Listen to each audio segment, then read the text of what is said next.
Requesting runway 16 for landing.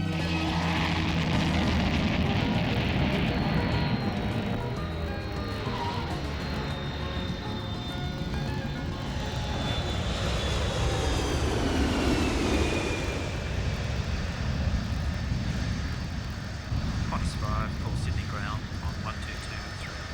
Qantas 5. APU. Stop. Battery. Standby. Standby power switch. Normal. Oxygen valve. Closed. Voice recorder. Erase. Flight recorder. Is off. I've always had a passion for flying, and as a small boy I can recall a World War II fighter plane forced landing on a beach about 5 miles from where I was living. With all the enthusiasm of youth, I ran those 5 miles just to see the tyre marks left in the sand. And as I stood in those tyre marks, the waves came and washed them away. At that moment, I knew I wanted to be a pilot. In the following films, you're going to see some of Australia's great aviation history, and along with some of the exciting alternative methods of aviation that are being developed in Australia today.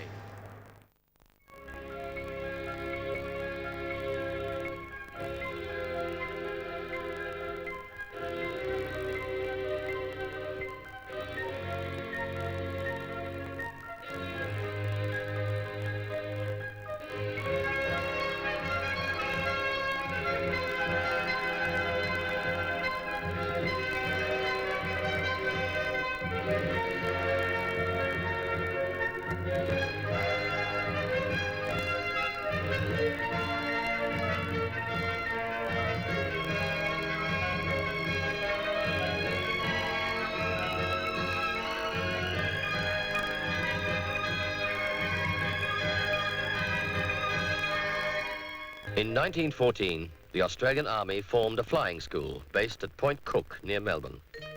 One of the first trainees, Lieutenant Richard Williams, was destined to become the first chief of the Royal Australian Air Force.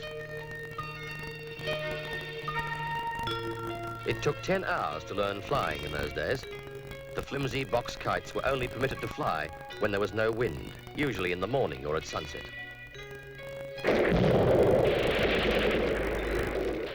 In 1914, World War I was declared. For the first time, aeroplanes appeared in the sky as machines of war. Like airships, they were used first for observation of enemy movement, then armed with rifles, and later machine guns.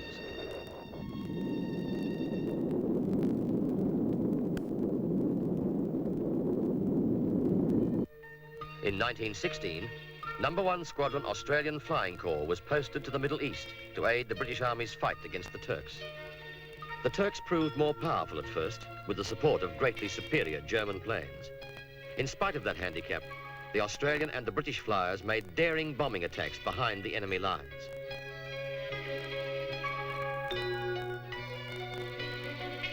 Three more squadrons of Australian airmen joined the war in Europe in 1917. It was said at the time that the airman's life was one of comparative ease, interspersed with moments of intense fear. The German flyers had 2 years of combat flying behind them and provided the inexperienced Australians with some of those moments of intense fear.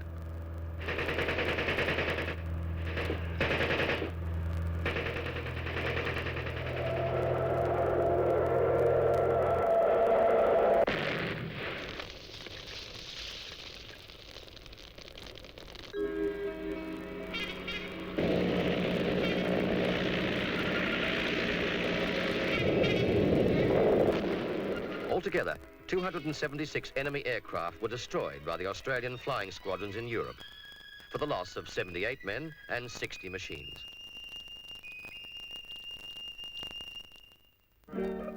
The veterans of World War I brought aviation with them into civilian life. The England to Australia air race in 1919 created great excitement. Veterans, brothers Ross and Keith Smith, became popular heroes when they won the big event of the year. The decisive role of air power in the final stages of the war demonstrated the need for an independent air defence service. On the 31st of March 1921, the Royal Australian Air Force was established. Great Britain donated 128 aircraft to the new Air Force to replace those supplied by Australia for World War I. One of the RAAF's initial tasks was to survey the Australian coastline for defence from the air.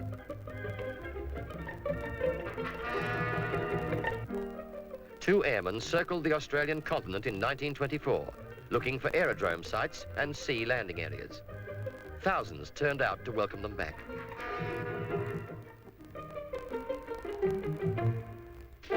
A firm belief in a lasting peace made the government unwilling to spend money on defence in the early 30s. And the existing fleet of aircraft, including Wappities, Moths and Bulldogs, was rapidly becoming obsolete.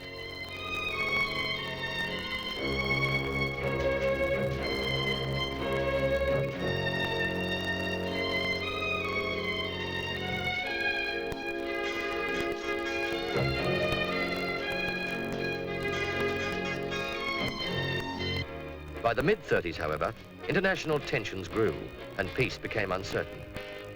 More funds were allocated to expand the RAAF and the young Australian aircraft industry. The Commonwealth Aircraft Corporation was founded and by 1939 delivered the first locally made Wirraways. The Wirraways and British-made Avro Anson bombers were the Air Force's most advanced aircraft in the late 1930s. When war was declared in 1939, Number 10 Squadron was in England to take delivery of Sunderland flying boats.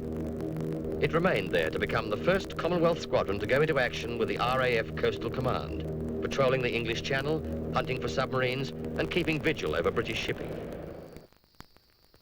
In Africa and the Middle East, the Allies at first successfully countered the Italian invasion. But when the German army and the Luftwaffe came to the Italian aid, the Allies suffered heavy losses.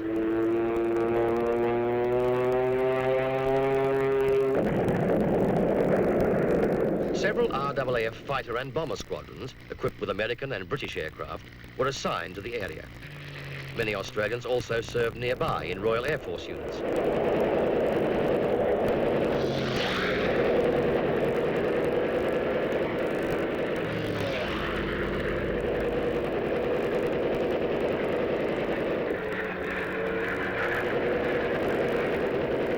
Air power spearheaded the attack to finally destroy the German and Italian armies in Africa.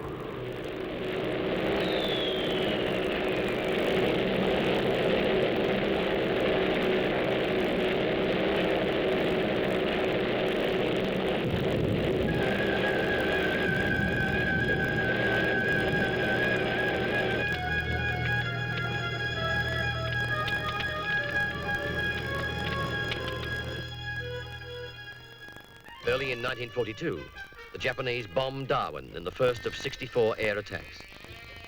Broome and Wyndham in Western Australia also suffered from bombing raids. Instantly, the decision to manufacture aircraft in Australia was vindicated. Without locally built aircraft, the RAAF would have been short of planes.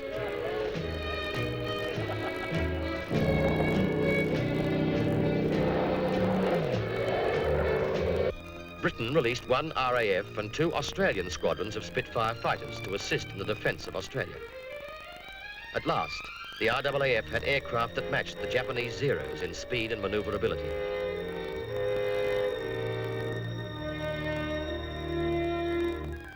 The turning point of the war in the Southwest Pacific occurred in March 1943 with the Battle of the Bismarck Sea.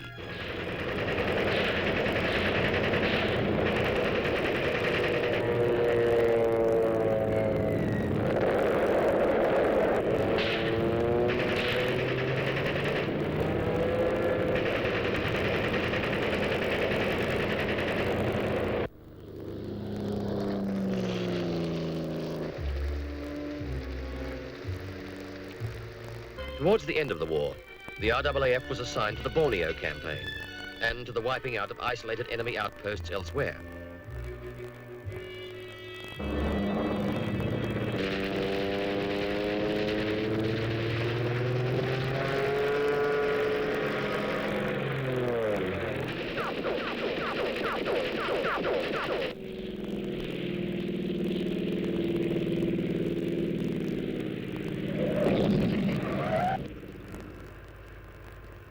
Some barely made it back.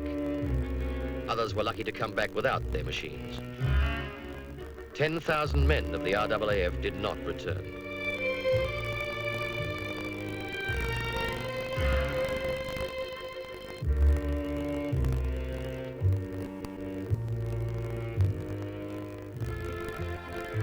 With the arrival of peace, the Air Force took on new duties.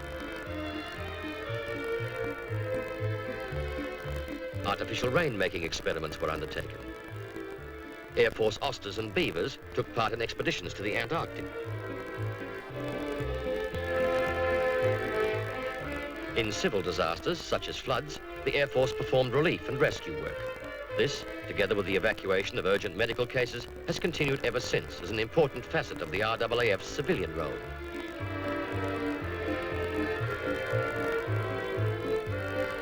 Active service, however, was soon to return. In 1950, a squadron of RAAF Lincoln bombers was used to harass and demoralize communist insurgents in Malaya.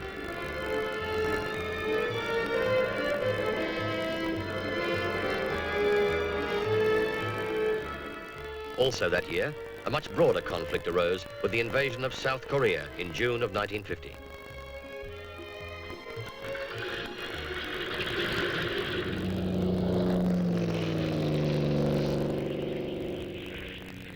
RAAF Mustangs were assigned to work alongside forces of the United Nations.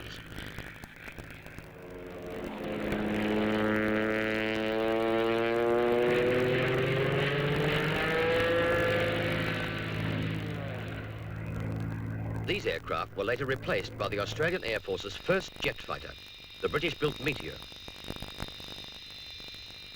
Mountainous terrain and invariably poor visibility created hazardous flying conditions.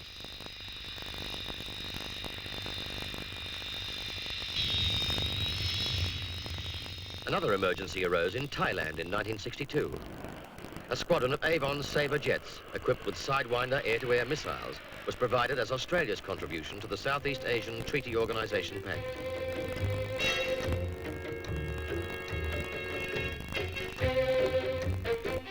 (1964), and the war in Vietnam had escalated. Australian Caribou transports were sent to the war, followed in 1966 by Iroquois helicopters, and later by Canberra jet bombers.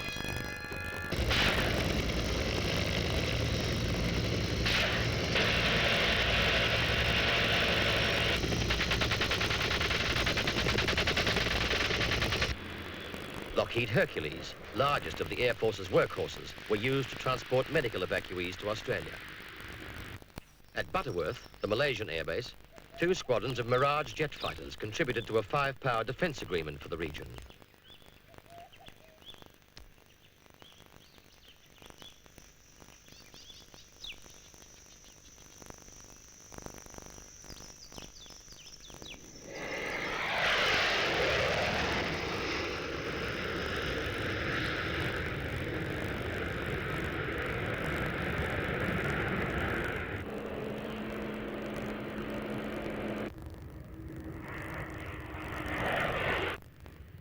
Point Cook, where the Australian Air Force was first established, is now the site of the RAAF Academy. Lieutenant Richard Williams, who before retiring became Air Marshal Sir Richard Williams, saw the Air Force undergo some remarkable changes. Experience warns me not to dare to forecast aviation development. I'm sure that it will surprise us. However, I would say this, that I know of no other country in the world as suitable as is Australia to make full use of aviation development, whether it be in peacetime development of the country or for defense. Advanced pilot training using Mackie jet trainers is conducted at Pearce Air Base in Western Australia.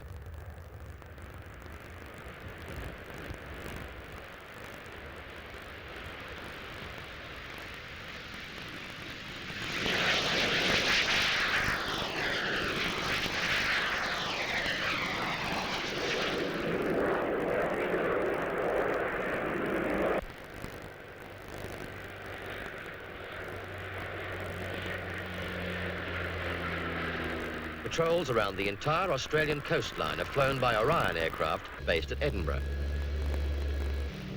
To maintain a state of defence readiness, exercises are frequently held.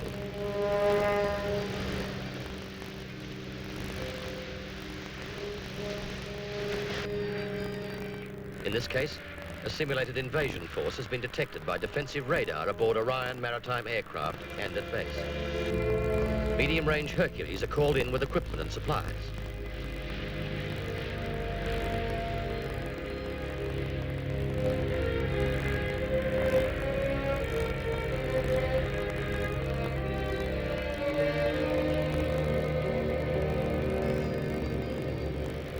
Where the Army is involved, Caraboos, operating closer to the front line of defence, drop troops and supplies into forward positions, assisted by Iroquois helicopters.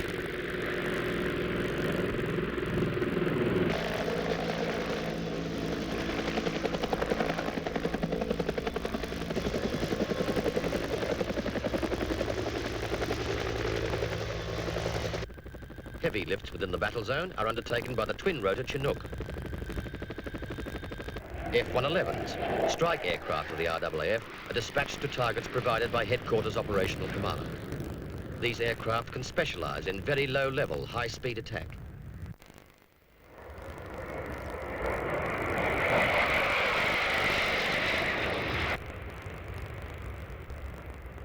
Enemy ground troops have been reported infiltrating the airfield perimeter.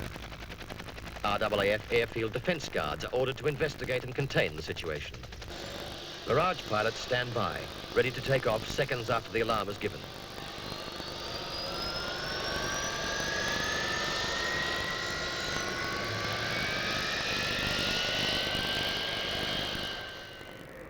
As Australia's frontline fighter, their role is to track and destroy enemy aircraft before they enter the target area.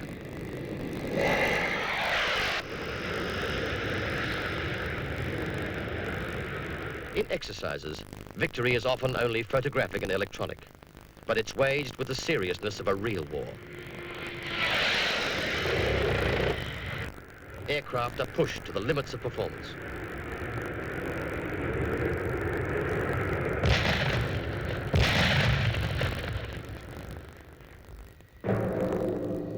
Most of the RAAF's operational experience has been gained in other countries. With the weapons and aircraft now available, Australia possesses an effective air force as part of Australia's overall defence.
Today's pilots and passengers take for granted the comfort, safety, hot meal and the in-flight movie.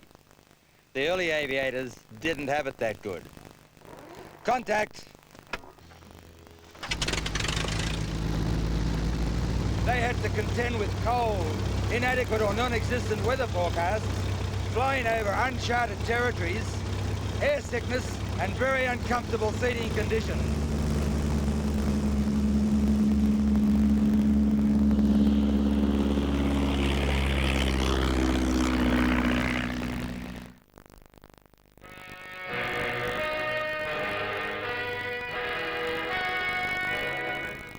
Sydney's Kingsford Smith Airport, a crossroad of world air routes and vital link in a network that services capital cities and country centres in this land of vast distances. Australians today are among the most air-minded people in the world, thanks to a record of service and safety that is second to none. Much credit is due to the great organisations that control this comparatively new field. But most praise must go to the men whose exploits in the early days of flying proved the value of the new mode of transport. Around 1930, Sydney Airport was little but an overgrown paddock dotted with hangars. These were the days when the pioneers were making and breaking records. Kingsford Smith and Ulm, Scott and Black, Amy Johnson, Ross and Keith Smith, Bert Hinkler, and many others. Intrepid flyers with great faith in the future of aviation. Many gave their lives for the cause. Flight was still a great adventure with few of today's refinements. The general impression being that passengers took their lives in their hands. Their luggage too, it seems.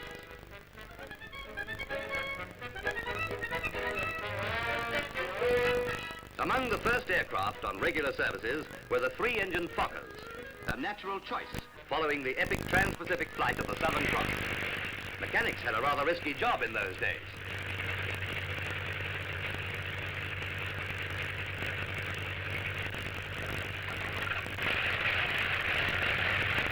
Outward bound from Sydney to Melbourne, an air distance of approximately 400 miles. The Fokkers cruised at 90 miles an hour. Minimum time for the journey was 4 hours in perfect condition. Otherwise, it could be up to 6 or 7 bumpy hours before touchdown.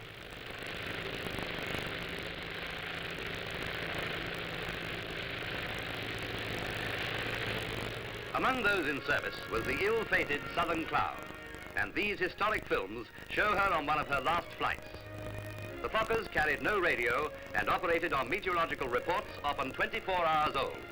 Navigation was by compass, and for passengers, familiar landmarks were a welcome sight. The township of Goulburn has certainly grown since then.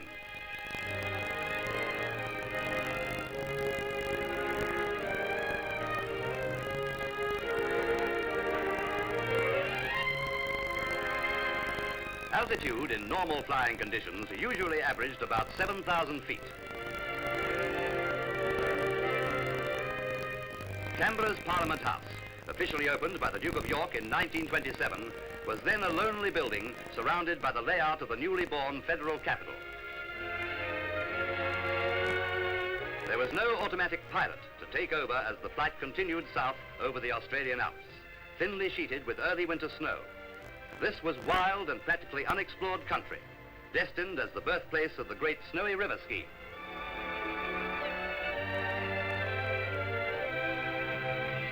In a cockpit which was anything but pressurized, it was real helmet and goggles flying with a very meager group of instruments on which to rely. Through the years, Australia has achieved an aviation safety record among the best in the world. Disasters have been few, but the most mysterious was the disappearance of the Southern Cloud. In 1931, on just such a flight as this to Melbourne, Southern Cloud vanished with 8 aboard. 27 years later, the wreckage was found in rugged country by a Snowy Mountains worker on a photographic expedition. None survived the crash. But Australia knew the answer to her only unsolved air disaster.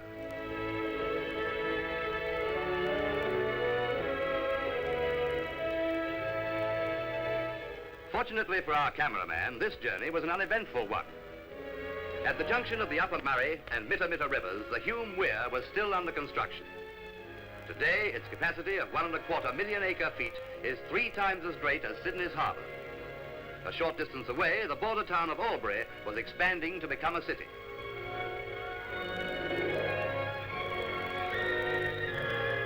Crossing into Victoria, the flight was more than half completed. For passengers, this came somewhat as a blessing, for very few escaped an attack of air sickness.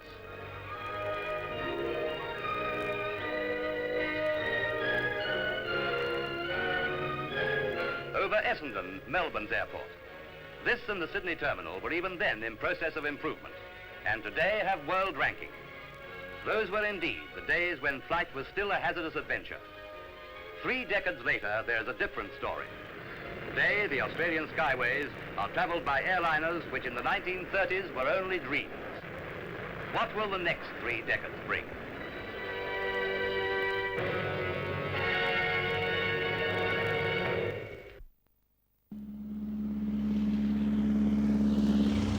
Let's take a commercial break.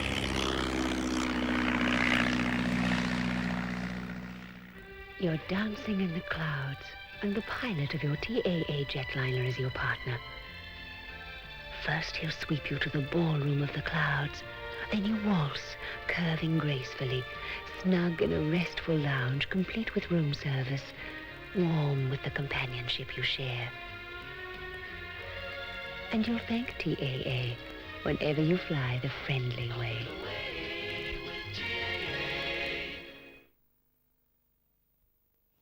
Almost 50 years ago, the first regular airline flying boat service commenced operations in Australia.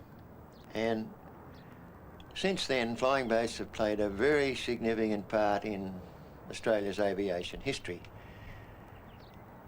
The last flying boat service was the Lord Howe Island service operated by Ansett Airlines, and it ceased in 1974. Who knows that someday in the future we will see the return of a modern flying boat. But in the meantime, let's go back to 1974 and the ships that flew. The flying boat, after the war, was an orphan, and an extremely inconvenient orphan. It threatened the astronomical investment now concentrated in land airports and their increasingly magnificent terminals. Well, they're comparatively high-cost aircraft. This is one of the principal reasons. The other, of course, is that they're terribly slow. Well, weather is a big problem. The actual Met reporting service these days is basically for the high-flying jet. Lord Howe is a small island. It takes us approximately 3.5 hours to fly there. We have had cases where we take off from here on a particular Met forecast. By the time we get to Lord Howe, it's completely changed. We've had to turn around and come back without landing. Well, that's another area that we're very sensitive to, of course, because we have to pick up the tab. And at this very moment, not through weather problems, but for other reasons, we've got 130 people over there on the island, and it's costing us $1,200 a day to keep them there. We don't see any solution in sight to this problem, so goodness knows what the final bill's going to be.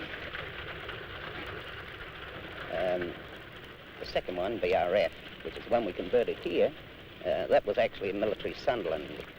And I think the total bill from start to finish would have been somewhere in the region of $250,000. So, as you can see, for an old aircraft, to have to pay that price for it in 1963 sort of highlights some of the problems associated with these things. One, of course, that you're restricted in the utilisation because there's only one service offering these days, and that is between Sydney and Lord Howe. So we're only achieving at the most 900 hours flying out of two boats. That's 450 each per boat. Well, you compare that with an average land plane's up to 3,500 hours per annum. So that's one of the reasons why it's uneconomical.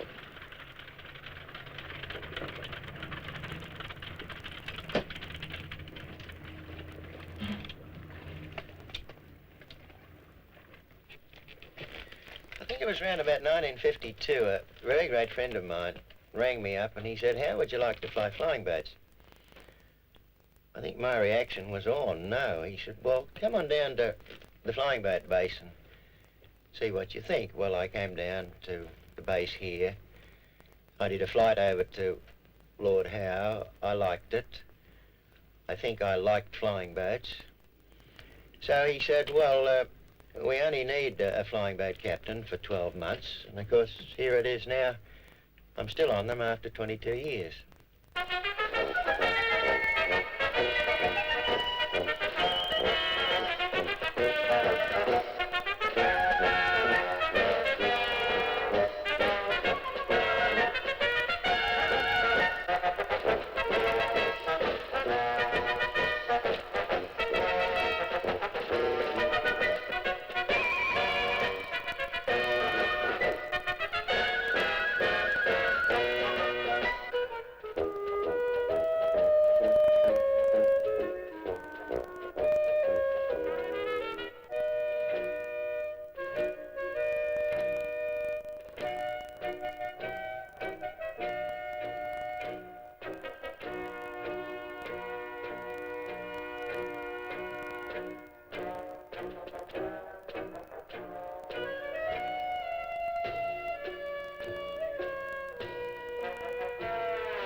1952, very, very crowded. Of course, Qantas were operating their Plymouth and Sandringham through to New Guinea.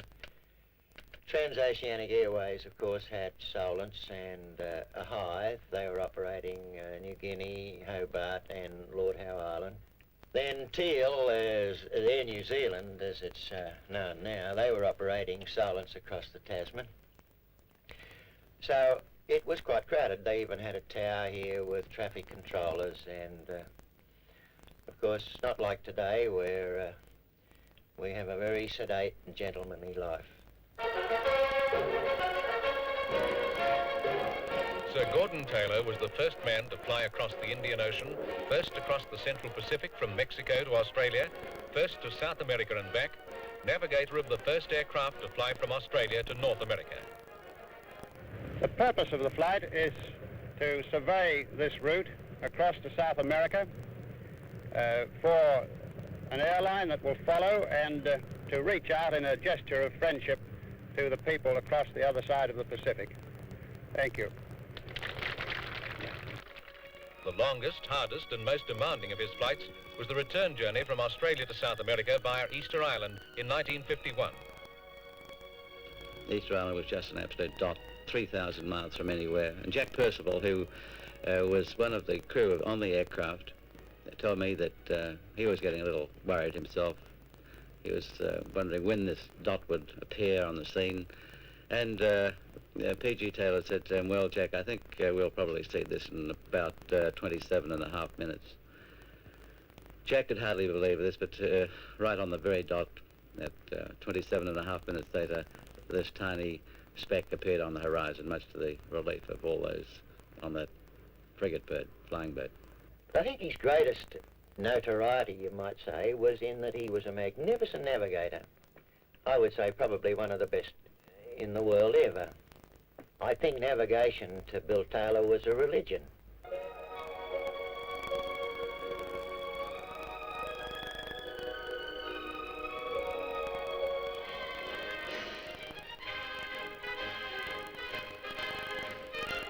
The flight was a success, a hands across the Pacific gesture.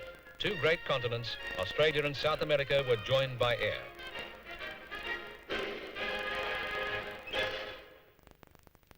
I saw the cruising flying boat as a goodwill ship, another instance of the aircraft as a means of contact between people. And through that contact, the development of a thought which had come out of the air when I flew as a fighter pilot in the First World War. But this new freedom we'd found in the high air, the freedom of flight, should be applied to a better knowledge and relationship between people, instead of to kill them, as then was our function.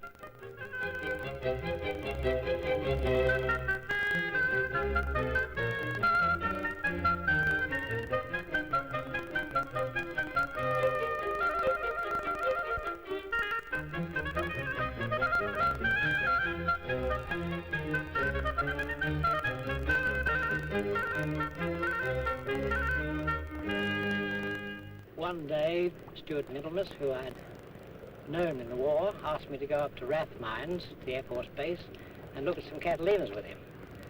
After we'd looked at the cats, I noticed 5 Sunderland flying boats at their moorings out in the bay.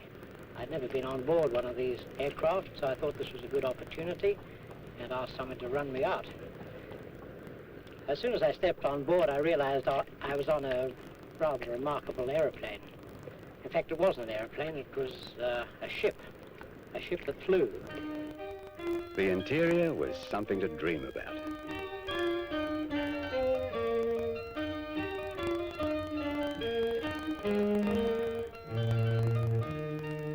For real comfort, for spacious ease, and attractive and livable effect achieved with a kind of relaxing understatement, I've never seen an aircraft, even today, to equal it.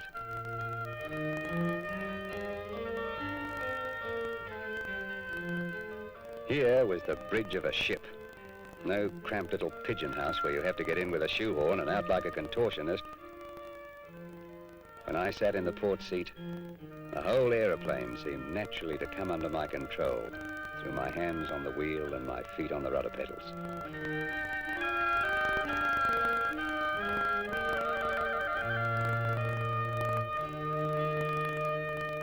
when I got home, I said to my wife, somebody at Rathmines said I ought to buy a Sunderland. Well, she obviously wasn't listening, or she was thinking of something else, because she said, well, why don't you? Well, about 2 months later, to my horror and great consternation, I found I was the owner of 5 4-engine flying boats and 22 spare engines, to say nothing of the hangar full of spare parts.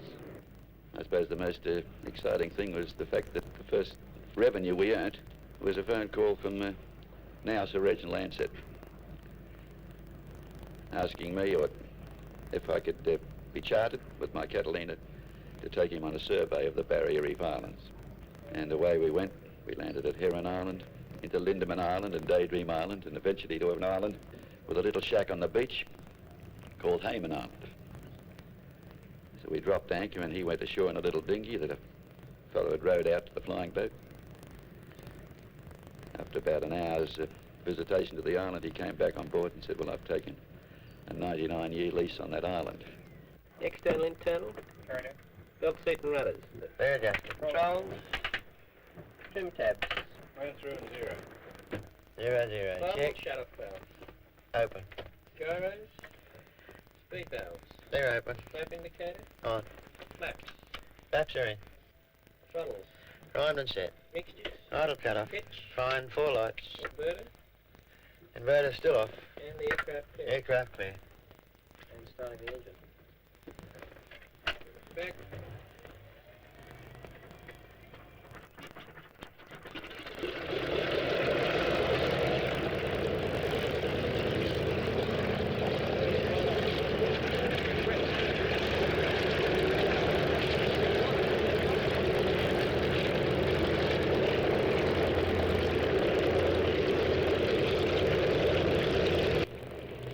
She passed the entrance island and opened out into the great lagoon. The wind was steady from the east, offering itself for the takeoff. The moon was drawing the ocean to the time of high water, and the swell was coming in over the reef. I sat and watched the swell as we ran through the pre-flight checks. Then I let her come round and up to the wind. She faced the lagoon for a moment of contemplation. And then I gave her full power. The swell was there, but harmless. She protested a little, but it was only to let me know her mood. Slight backward pressure on the control column restored her equilibrium and suggested a way of escape to the air. She responded with confidence and soon was running light and true upon the surface. A touch of the tail trim, and I broke her away when she was ready.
There's great difficulty in mooring a flying boat at Lord Howe Island due to the very exposed nature of the lagoon, the prevalence of cyclonic winds and gale force winds. In the case of our flying boat mooring there, you have a 7/8 cable attached to the bow of the aircraft, which is attached to the normal mooring buoy. Now, when you get these mountainous seas that pound in over the reef, the aircraft, which is not built solidly like a boat, it's light in construction, it's meant to fly.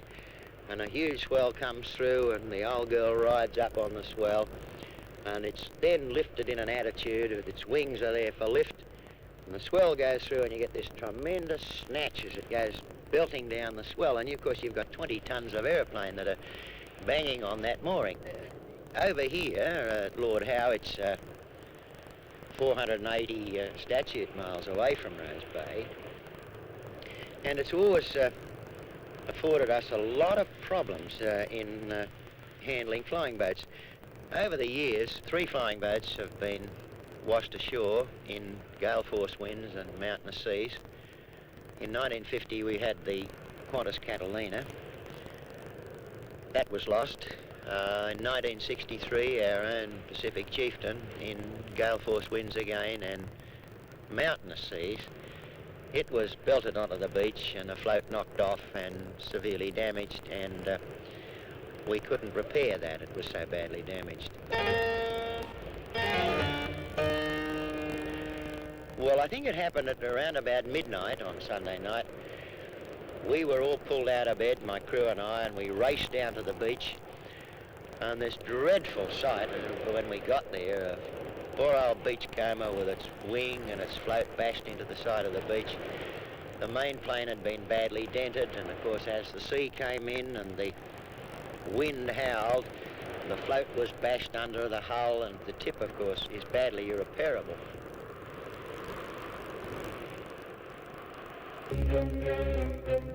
The flying boat will never come back, not on the international airlines. It will be used for certain specialized military purposes, which can be fulfilled only by a water-based aircraft, but it will never be given a chance to raise its head above the surface, with this gigantic world investment in land airports standing over it.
An exhibit in a museum.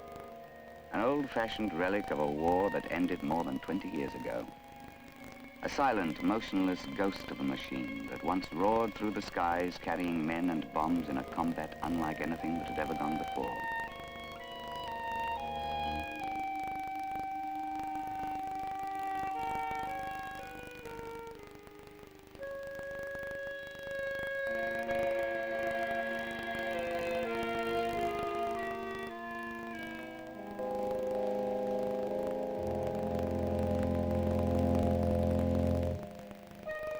From the day the war was declared, the number of young men eager to join the Royal Australian Air Force was far greater than could be accommodated. Most joined wanting to be pilots, And those who accepted other jobs did so in the hope of one day earning their wings. They expected a life of adventure, a chance to show initiative and courage in a war filled with glamour and excitement.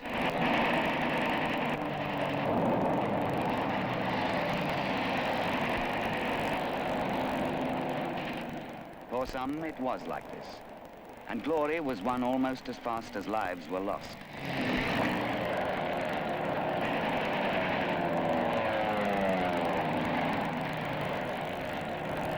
In the early days, it was a European war, fought halfway across the world from home, and the first job for many of them was to escort troop convoys across the Bay of Biscay.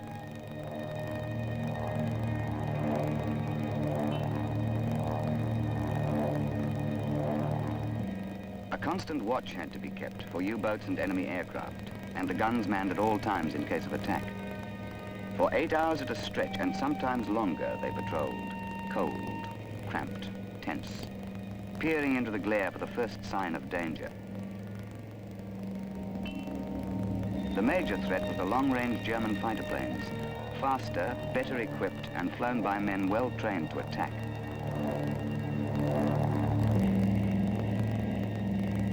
This'll cheer you up, sir. Thanks very much. In the event of an encounter, the pilot had no choice but to go low, for these flying boats were unable to defend themselves from below. If the attack continued, the only hope was to find a friendly bank of cloud and hide.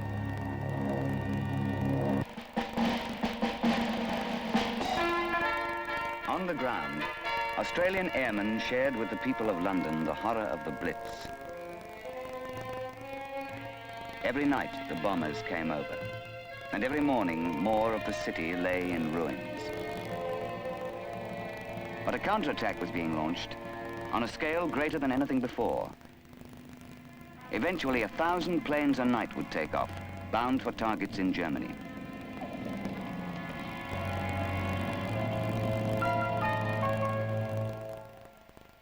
Before each raid, in briefing sessions all over England, the navigators were told the way to approach their target.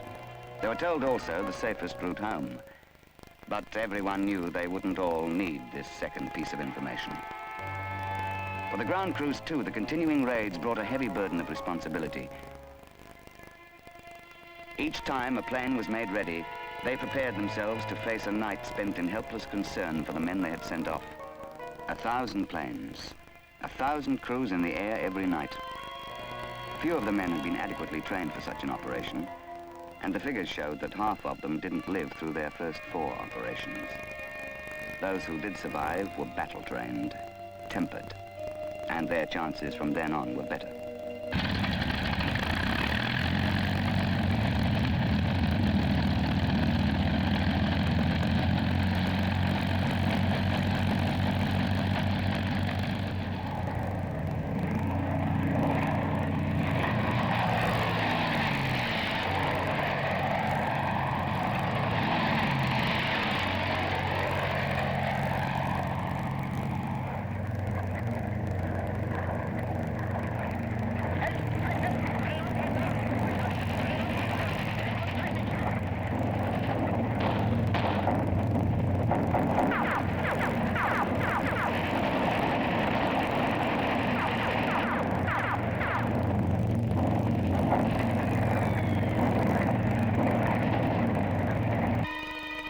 The inevitable aftermath of each raid. Plane after plane failed to return, reported missing. And men who a few hours before were positive and forceful and vital now no longer existed.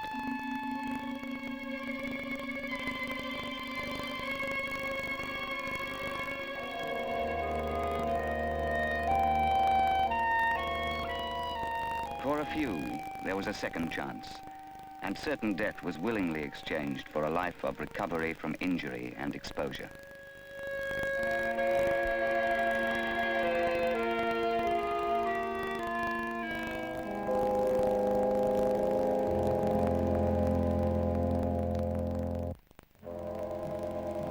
Despite the heavy losses, the operations were continued, and it became obvious to everyone involved that the chances of survival were slight. The only way to carry on was by disregarding the risk, stifling the instinct for self-preservation. New armaments increased the power to attack, and with the landing of Allied forces in Europe, came a change in the type of operation, from defensive bombing to direct intervention. Advancing troops had to be given air support. Beachheads had to be defended, and the enemy's lines of support attacked and, if possible, broken.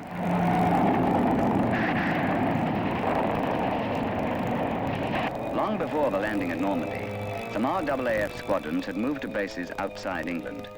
Some went to Iceland to provide air cover for convoys to Russia. The primitive living conditions were inadequate protection from the cold, and outside, the weather made the jobs of both air and ground crews a nightmare. Weather hazards of a different sort were met with in the Middle East, where Mussolini's boasted aim was domination of the Mediterranean. An RAAF squadron was part of the pitifully small and ill-equipped force which managed to hold back and eventually crush the Italians. But a sterner opponent entered the field. German forces quickly regained control, forcing the Allies back into Egypt, the spearhead of their attack, the Luftwaffe.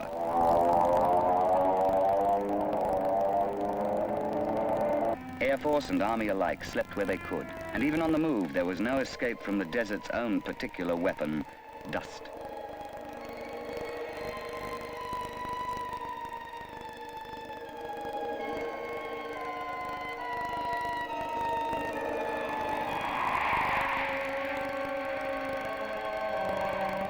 Dust had become their element. By day, they worked in it and ate it with their meals. At night, when the sands turned cold, they poured petrol onto the bare earth and set it alight, and dug themselves a hole to lie in until morning.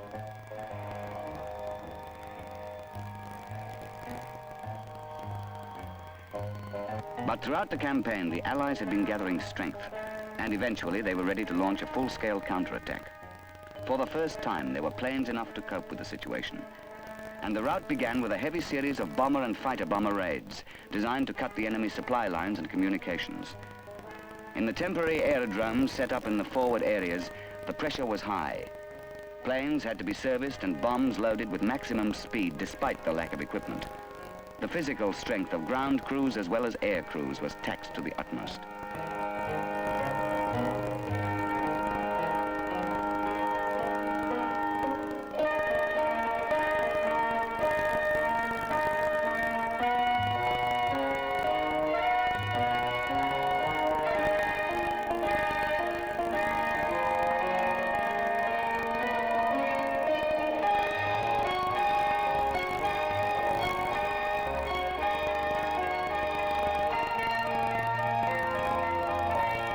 For the last 6 months of the campaign, the Allies carried out almost ceaseless bombing raids, followed by heavy artillery barrages, which drove the enemy further and further in retreat.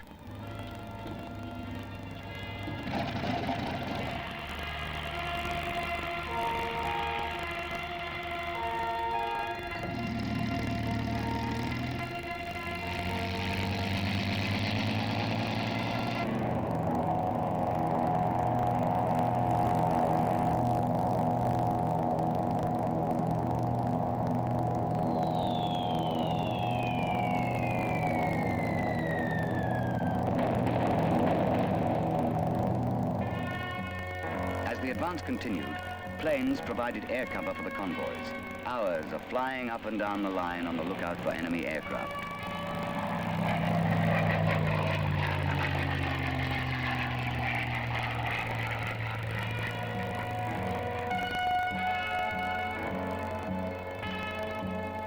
The havoc caused by the raids lay all about as the chase across Africa neared its close. Eventually, in Tunisia, there was no alternative for the Axis but complete surrender. While the struggle in Europe and the Middle East was still raging, Australia suddenly found she had another enemy. This one right at her doorstep. But the Allies decided that Australia must fight a holding war until the European campaign was successfully concluded. So, until her own forces could be recalled from overseas, Australia found herself virtually defenseless in the path of a cruel aggressor.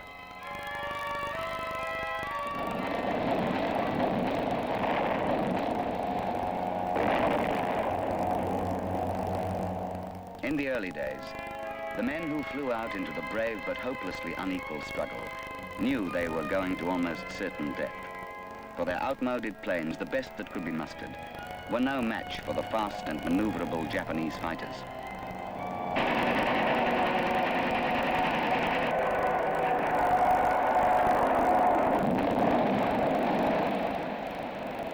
Catalinas operating out of cairns flew on long-range reconnaissance missions. For the Japanese, by then firmly established in New Guinea, began to carry their invasion into Papua. American forces, withdrawn from the defeat of the Philippines, were gathered in Australia, and a combined combat force was formed. From the information gathered, strike operations were planned, and Allied squadrons flew out to attack when the enemy was within range.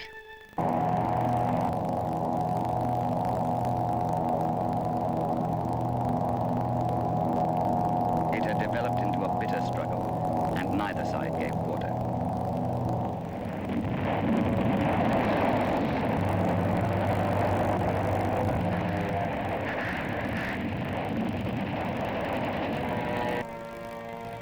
As the Allied forces began to drive the Japanese back, landing parties of RAAF engineers moved in to construct airstrips.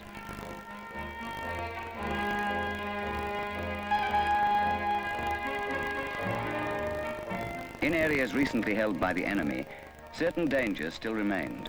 A watch had to be kept for a surprise attack, and mines cunningly planted in the roads up from the beaches had to be detected and deloused. As soon as the strip was operational, the aircrew arrived, and the planes were parked in separate bays cut in the jungle, providing as small a target as possible for attack from the air. The new arrivals were not always pleased with their own quarters. The usual comment was that they'd do as long as it didn't rain.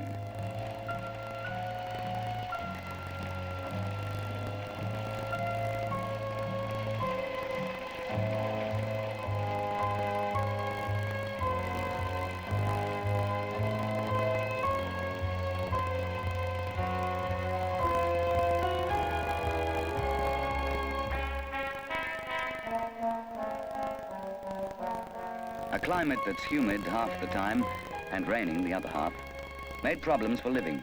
The vehicles were always getting bogged, so the roads had to be coated with a layer of crushed coral.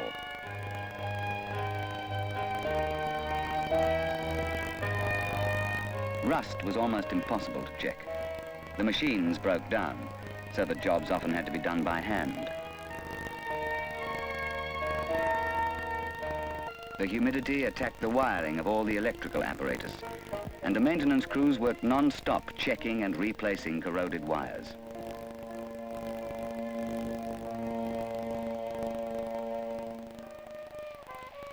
Almost everyone was getting fed up, and more the talk turned to home and what they would do when it was all over. Some couldn't get used to the idea of having a future again.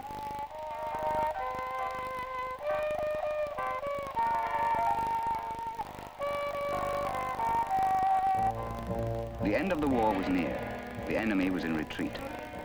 And the Australians were assigned to cleaning up operations, ferreting out handfuls of Japanese left isolated in dozens of small islands. It was an unpopular job, and to many it seemed a worthless waste of effort and lives.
The end of each operation brought with it a feeling of almost unbearable relief. To those who had been in it from the beginning, death had become a commonplace. They were taught brittle shells of men, as damaged inside as their planes were on the surface.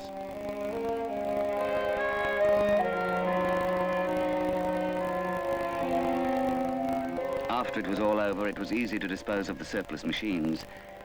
Many looked solid enough, but their metal was fatigued, worn out with strain. Most were scrapped, but an odd one found its way into a museum. The men who kept the planes in the air and those who flew them suffered the same strain, and many were physically and mentally damaged as a result.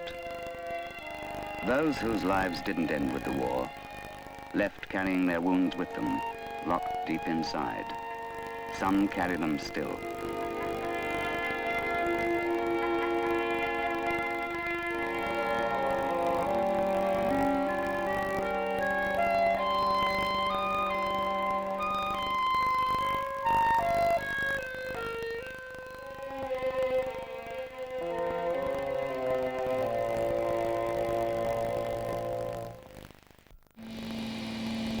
Igniter pump on. Igniter pump on. Igniter solenoid on. Igniter solenoid on. Ready for start. Ready for start. Start. Start. This is the Rolls-Royce Derwent Mark 8 centrifugal flow jet engine. It powered the Gloucester Meteor fighter, and this particular engine saw combat service in Korea.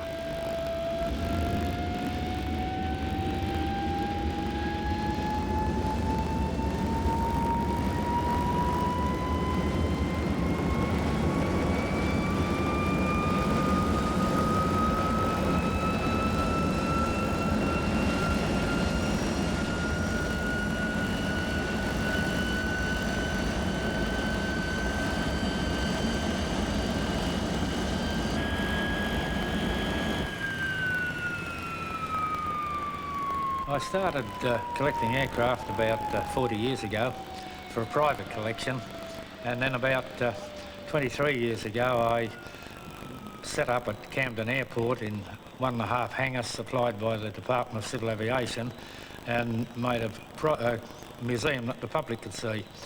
And it grew out to the size of that, so I then moved down to the present property here about 7 years ago, which is at Narellan, about 50 kilometres south of Sydney. We have about 16 aircraft here and quite a number of engines and other aircraft equipment. And one of the favourite aircraft of the public is the Bristol Beaufighter, or better known to them probably as the Whistling Death. This one, we obtained the fuselage of it from a station property at Boree Creek, about 60 miles southwest of Wagga, and the wings came from Wackery in South Australia. The engines came from Brisbane, and we married the whole lot together, and today we have about 90% of a Beaufighter. When you want to fly, come fly the friendly way. When you want to fly, come fly with TAA. We'll get you where you want to go and give you extra care up in the air. Up and away with TAA, the friendly, friendly way. Girls are nicer there when you fly with TAA. Give you extra care when you fly the friendly way. Come on and fly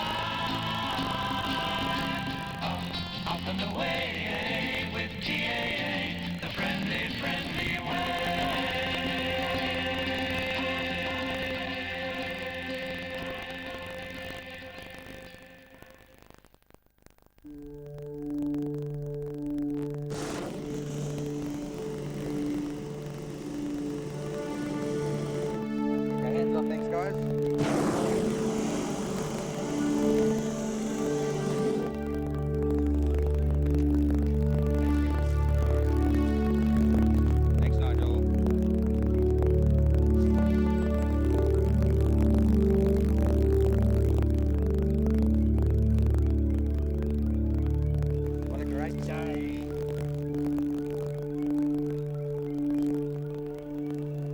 The difference between ballooning and other forms of aviation, such as hang gliding, 747 flying, is the grace and serenity that I experience. There's a quietness, there's a fluidity, there's a peace. And when I'm in the air, I feel as though I'm truly in the air. I'm not being supported. There's a fluidity and grace that I don't get anywhere else. And I feel that ballooning is what God would do on his holidays. During the space program, NASA looked at many designs for re-entry vehicles. One of the projects it developed was the Regolo wing, a foldable, delta-shaped aerofoil with a predictable performance.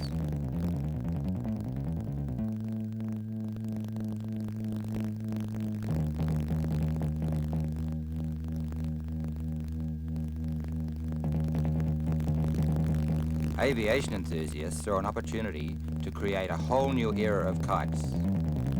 As this developed, it wasn't long before these enthusiasts realized that a Regolo kite could carry a man. Here was born the hang glider.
it comes to flying, not everybody can strap a 747 to his backside and fly around the world. In a radical step back to the past, enthusiastic aviators have recreated the ultralight. This inexpensive, exciting form of aviation offers many people the unrestricted freedom of flight.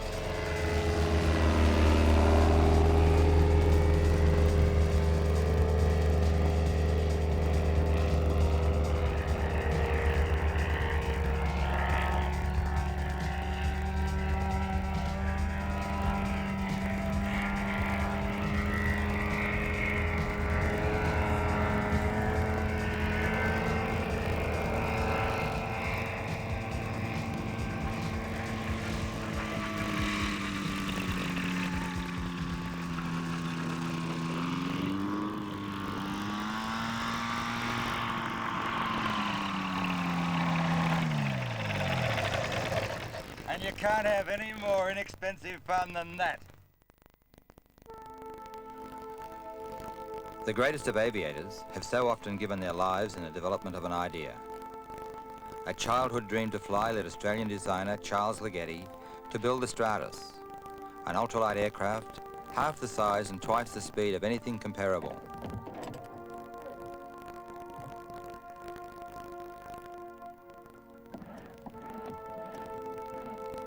Moulded from high-strength Kevlar and fiberglass, the plane is expected to find a ready market in the recreational field, and its short takeoff and landing capabilities make it useful in certain agricultural applications.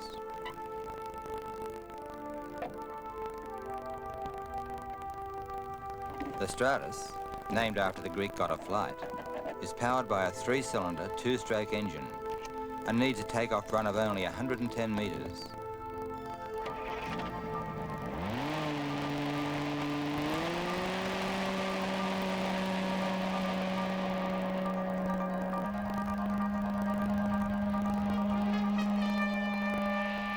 The plane holds 40 litres of fuel, on which it will fly for 5¼ hours and cover a distance of 720 kilometres.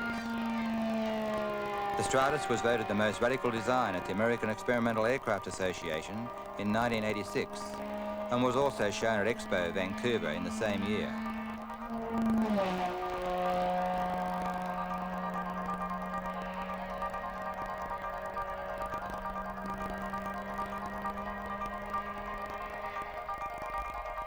Outstanding aviators like Charles Ligeti are rarely satisfied. They strive in search of the ultimate, often killing themselves in the process. Sadly, Charles Ligeti died test flying a radical new design, pushing his aircraft to the limits.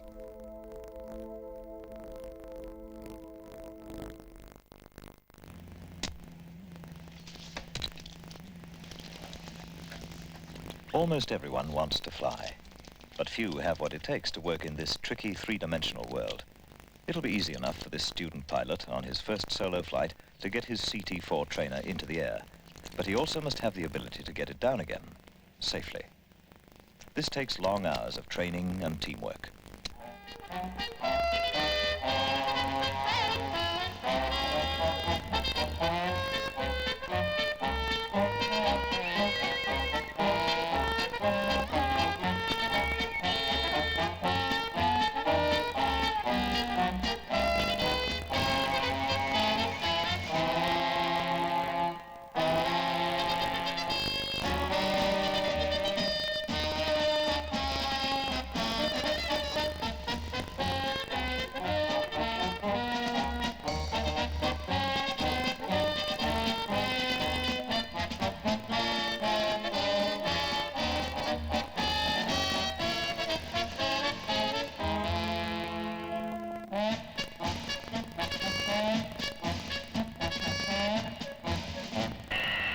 Runway 27.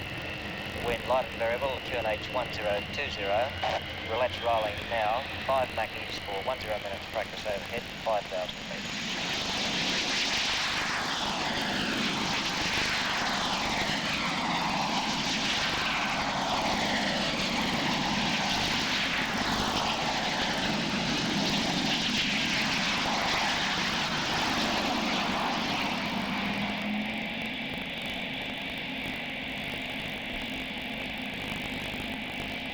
straightening. This will be for card 5 loop.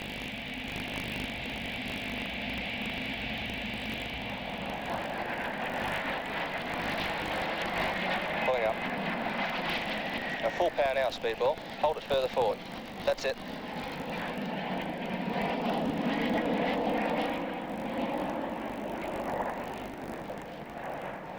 Hold it. You're dropping back. Full power now.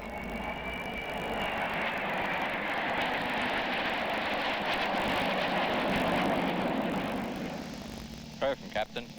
Our Orion is tasked to exercise with an Oberon class submarine 1,000 miles southwest of our base for a total sortie length of 12 hours. We have a full load of sonobuoys, practice depth charges and 2 exercise torpedoes. We have a full crew of 2 pilots, 2 flight engineers, 3 navigators and 5 air electronics officers. Are we ready, co-pilot? Affirmative, Captain. Roger, co-pilot. Do we have clearance for takeoff? Delta Delta, net report, weather in the search area. Generally cav okay, scattered cumulus base, 4,000 feet. 80 knots. V1. Rotate.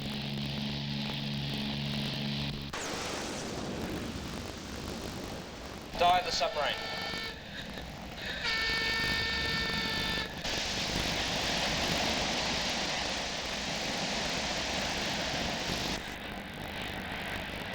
Delta Delta, further traffic, possible light aircraft traffic on the coast, low level. Delta Delta, traffic in your 3 o'clock, 4 miles, 1C 130 entering right-hand downwind. Click for silent running.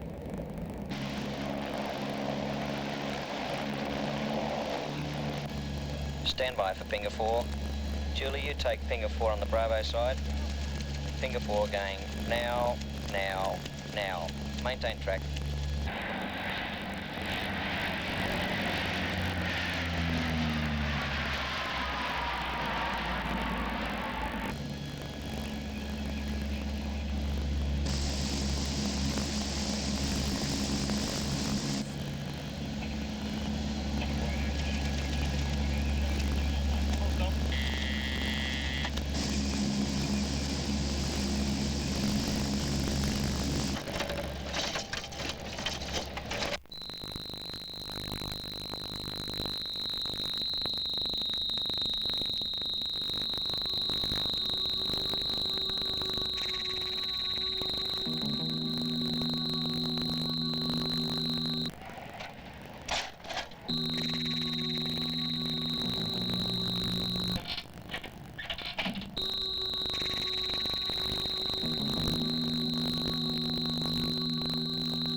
Okay, drop zone's clear. Take 30 seconds.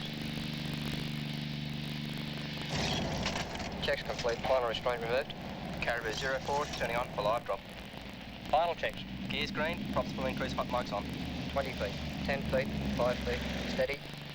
Stand by. Red's on. Execute. Green's on. Green's on. Load's going. Load's gone. Full power.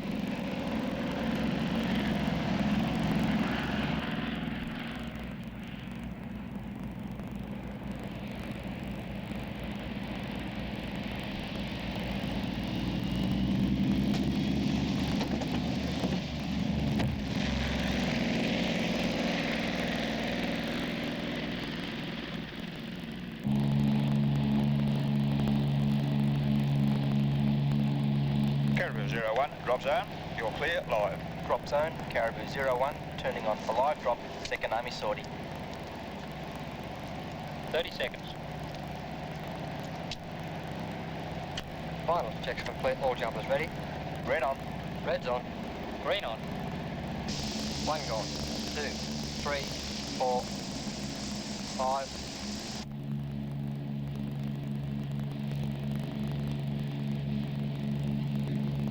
Today's load will be a 12,000 kilo bulldozer to be dropped at grid reference 427380. The load will be rigged for parachute extraction and the 6 main parachutes will have ground disconnects. Drop parameters will be 130 knots, 1500 feet AGL and flaps set for level floor. Takeoff time is scheduled for 0200 Zulu. Juliet Lima Lima Tower, the Army advised that DZ is clear.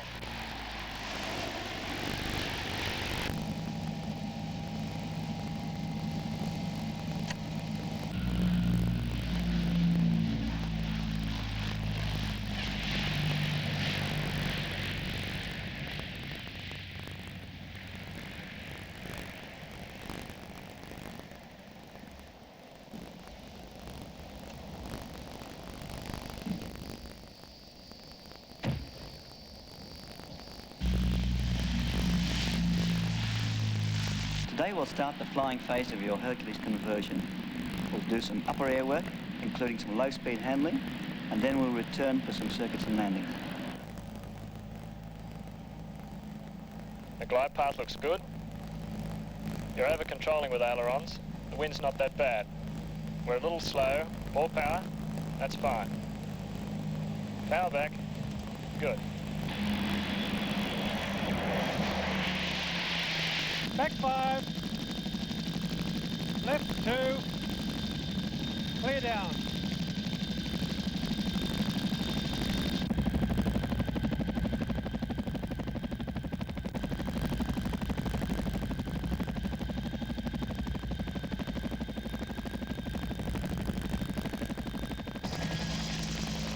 Miles to dropping zone. Follow the ridge, then right onto 015. Should contact the pad 200 meters, 1 o'clock.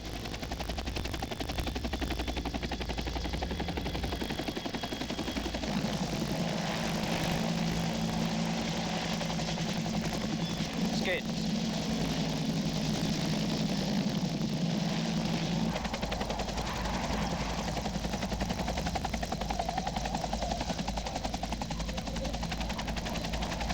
Clear to repel.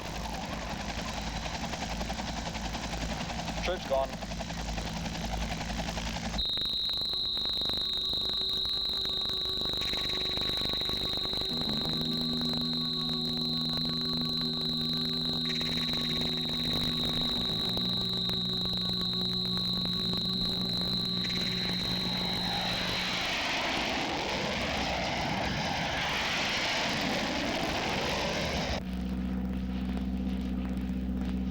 Despot wide. This is Dagger 5-2, your forward air controller.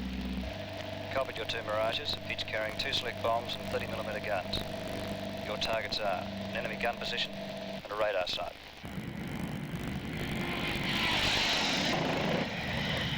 Lead, your burst was 5 minutes left to target. White 2, a good burst, right on. Okay, Whites, take up a left-hand pattern for a 45-degree dive bombing pass. Your attack direction 060.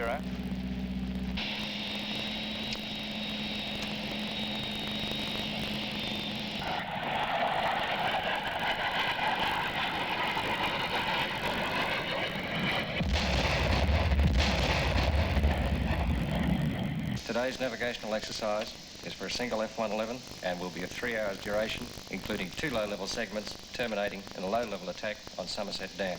On the low-level legs, we'll be operating in the automatic terrain following mode and will normally be flying at 500 feet with medium right selected and a speed of 480 knots. For the final run into the target, we'll step down to 200 feet, select hard ride and accelerate to 540 knots.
Target coordinates 2707 south, 15234 east, set. Bearing and distance look good. Selecting hard ride, now. 200 foot clearance, now. Going down. 400, 300. Leveling, holding 200 feet. Looks good.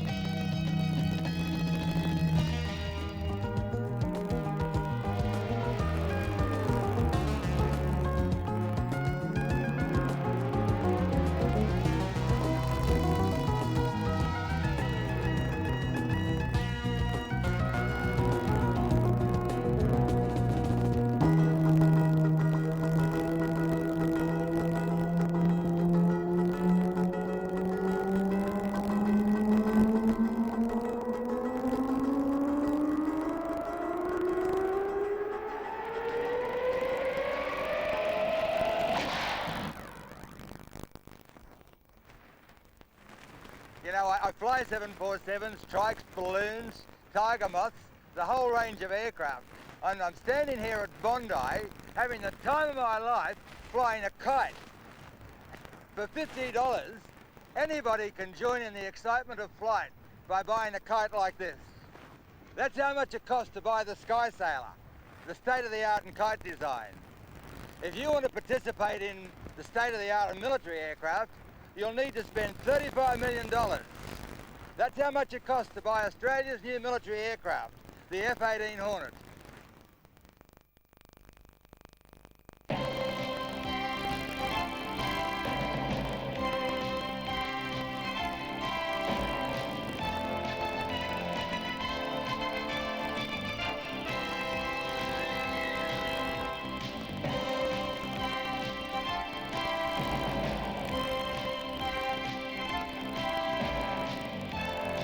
This is the FA-18 Hornet, the first genuine multi-role fighter attack aircraft in the world.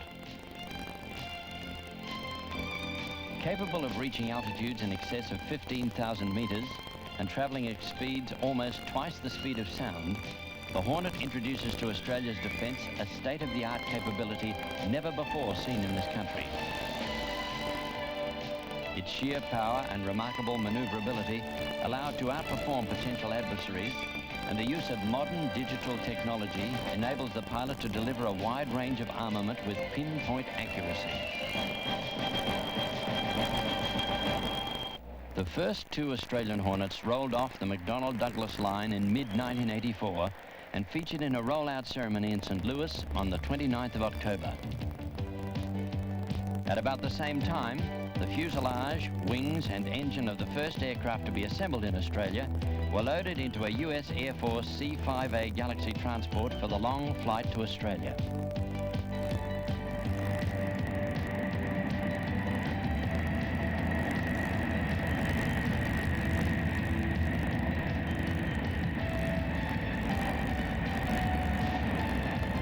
The aircraft arrived at Avalon on June the 5th, 1984, and the components were delivered to the Government Aircraft Factory's assembly area. One of the many reasons for choosing the Hornet was its independence from sophisticated support equipment while away from home base. This means the aircraft can operate from isolated airstrips without the need for extensive ground support facilities.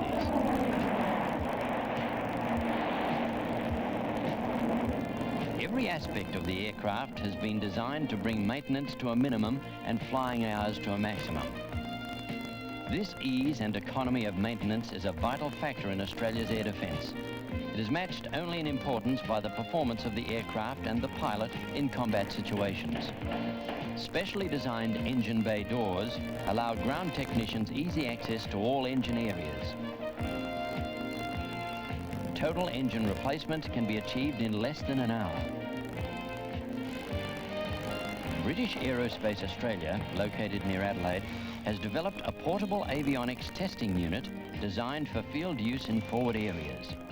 It has already found an overseas market in Spain and is under evaluation by the United States Marine Corps and the Canadian Armed Forces. Faults in avionics and electronic systems can be quickly and easily traced and replaced using the FA-18's built-in test systems and the avionics fault tree analyzer. Weapons pylons are designed to carry a variety of armament, giving ground crew quick interchange capability for fast turnaround of the aircraft. The Hornet can quickly and easily be adapted to the important role of a fast and efficient attack aircraft, capable of accurately delivering a wide range of missiles and other weapons to both sea and ground targets. The Hornet's digital computers are programmed to change the whole aircraft weapons system from air to surface modes at the flick of a cockpit switch. The design of the mission computer enables relatively easy adaptation of the weapons systems to future developments. From the pilot's point of view, the Hornet's instrument panel is dominated by 4 displays, one of which is projected onto the windscreen, that provide him with a constant update of all operational details. By using these, he has instant and continuous access to all relevant tactical information, including target data, weapons monitoring, navigation, and aircraft systems. The mission computer system incorporates a self-test sequence that is initiated by the pilot after standard pre-flight ground checks. If all systems are operational, go messages are displayed. In addition, the status of all systems can be checked at any time by simply calling up the appropriate display. Similarly, the mission computer will automatically display any operational malfunction, while a synthetic voice issues critical warnings such as flight control system failure or engine fire. APU fire. APU fire. The head-up display unit is the primary flight instrument for visual weapons delivery. After selecting the weapon and sensors to be used, the pilot nominates the air-to-air or air-to-surface master mode and designates the target. He need then only follow the computer attack course displayed and fire when within range. All this can be accomplished without the pilot removing his hands from either of the primary flight controls. The FA-18 is an outstanding all-weather fighter, and in this role, the sophisticated Hughes APG-65 radar allows the Hornet to track up to 10 targets simultaneously. Its advanced technology enables the pilot to destroy attacking aircraft well beyond visual range. Giving the RAAF pilots an even greater advantage is the independent forward-looking infrared sensor ahead of the aircraft. With this unit, the pilot can identify surface targets by both day and night and in low visibility. It also furnishes him with aim point information for weapons delivery computations.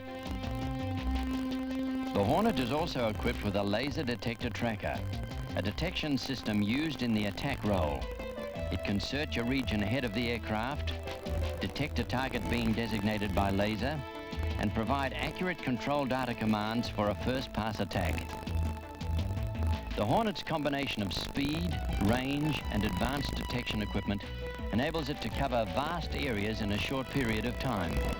Much of the success of the Hornet, apart from the use of high technology in component design, manufacture, and assembly, derives from the reliability and power of the twin General Electric F404 low-bypass turbofan engines.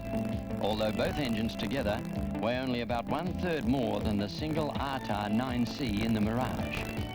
They produce more than 2.5 times the thrust and have substantially better specific fuel consumption. Using a simplified design and technology, the modular F404 requires no engine trim runs in the field, and if necessary, can be changed within the normal aircraft turnaround time. This desirable maintenance feature is due in part to the fact that engine accessories in the FA-18 are mounted on the airframe rather than on the engine, as in earlier aircraft. The aircraft's auxiliary power unit can be used for full ground checkout of all systems requiring electric or hydraulic power, fuel pressure or cooling, without starting the engines or using any external power. This unique ability allows the Hornet to operate from remote forward bases with a minimum of support. For Australia, that is vital. Equipped with retained external tanks, the Hornet can carry out an air-to-air intercept mission at ranges in excess of 1,300 kilometers from an operating base and has an unrefueled ferry range of about 3,700 kilometers. With in-flight refueling, the range is limited only by crew endurance. In early 1985, the RAAF's first 2 Hornets were flown non-stop from California to Williamtown using a US Air Force KC-10 tanker. The Hornet will stand up well in Australia's harsh and variable climate. It has been designed to operate in high humidity, extremes of temperature, and in the harshest desert conditions. The Hornet has already logged thousands of flying hours, and its performance and reliability are now well proven. The FA-18 has already demonstrated reliability 2 to 3 times better than current US Navy fleet aircraft. Maintenance hours on the FA-18 are about 1/2 that of current Navy fleet aircraft. The same improved performance can be expected in comparisons with the Mirage. Why Australia chose the Hornet is now history. It is the only aircraft capable of meeting the challenges that this country and its environment demand. There is no other aircraft available which could have offered Australia this versatility of aerial supremacy. Australia's FA-18 Hornet, the first genuine multi-role fighter attack aircraft in the world.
This is my latest passion, powered hang gliding.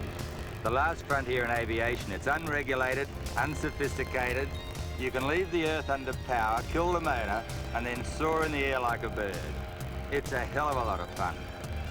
Making this documentary's been a hell of a lot of fun too, and I hope you've enjoyed watching it as much as I've enjoyed making it.